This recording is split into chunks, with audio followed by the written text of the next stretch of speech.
Welcome back to our show. I'm Gary Fretz, and we're talking today about getting off the grid. And my guest hosts today are Stephen and Estelle Cockcroft, and Estelle is going to tell us about what to look for in a galley on a boat, because you are the expert in galleys. Yeah, that's what Stephen would like everybody to believe. The whole premise of going cruising is to be self-reliant, to be independent, to have the freedom to do things that's totally off the grid. And to be able to do that, you have to set up your boat that way. You can't just, when you're in the middle of nowhere, just pop into the Giant or into Publix to go and get some fresh vegetables. So you want to set up your galley so that it is you have space for all of these things. Remembering that you have a small space to work with, so don't oversupply, don't overstock, over-provision. So first of all, what I look for in a galley is that it's big enough for storage. Obviously, you have to have your pots and pans, and I like to entertain well, so I have my crystal glasses and my crockery and so forth. A little ridiculous on a sailboat, but I do like to have that little nice extra in my boat. Stephen built me a really nice big pantry so that I can store the bigger stuff, like the flour and so forth, the oil and so on. For me, well, Stephen mentions the wine cellar, which is particularly big on our boat. And then, of course, my fridge and freezer. Fridge has to be big enough to store Stephen's beer, first and foremost. Has to be front opening, because the older you get, the less you want to bend over to and dig into a fridge to try and find stuff. So that is quite important. A freezer, a good freezer, if you can, is really, really important for me. Not all boats can have that, but if you can, instead of an icebox, get a good freezer. The stove is important. Obviously, I love baking. This is one of the things I do well. So my stove, my oven has to be good quality. And then we tend to barbecue a lot. So our barbecue is one of the most important pieces of equipment on our boat. So we spend quite a bit of money on our barbecue so that we have the best quality. Stephen, you want to add something to that? Not that you will know too much about the galley. Like a gas barbecue? Well, yeah, that's what happens is, we get a barbecue so Estelle can get me to start cooking. But at least cooking, you're allowed to drink a beer, which is nice. But we have a propane barbecue.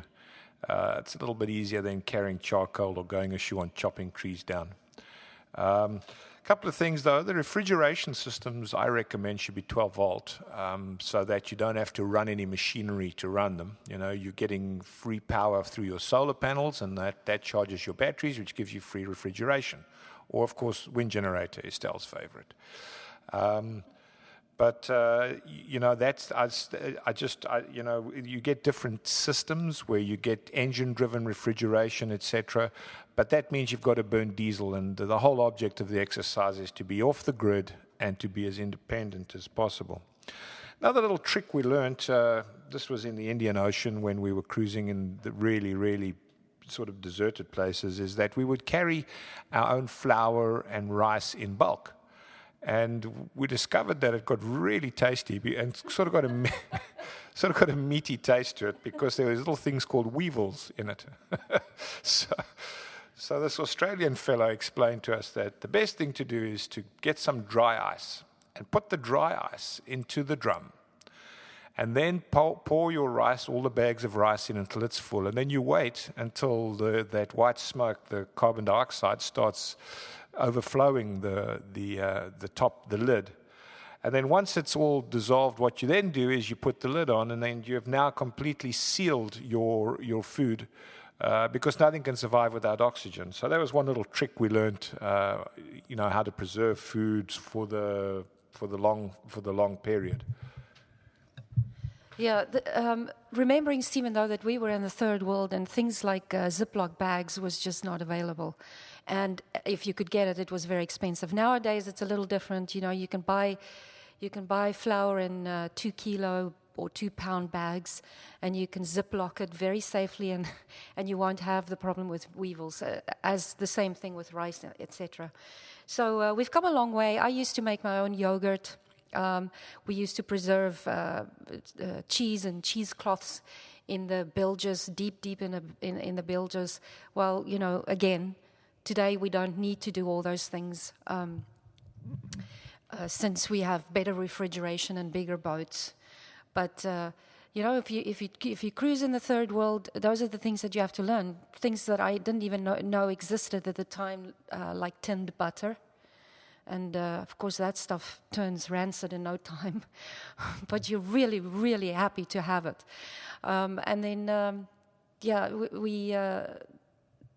we tended to live off the land there as much as we could, you know, getting fruit and so forth from...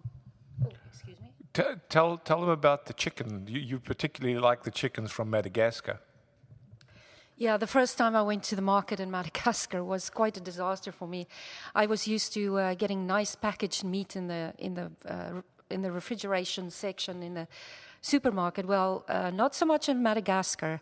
I bought a chicken, and when I opened the white plastic bag on the boat, the chicken was full of feathers and it had its feet on. I didn't know if chickens came with feathers. So that was quite a learning curve for me. And then, of course, we were excited about getting meat in Madagascar.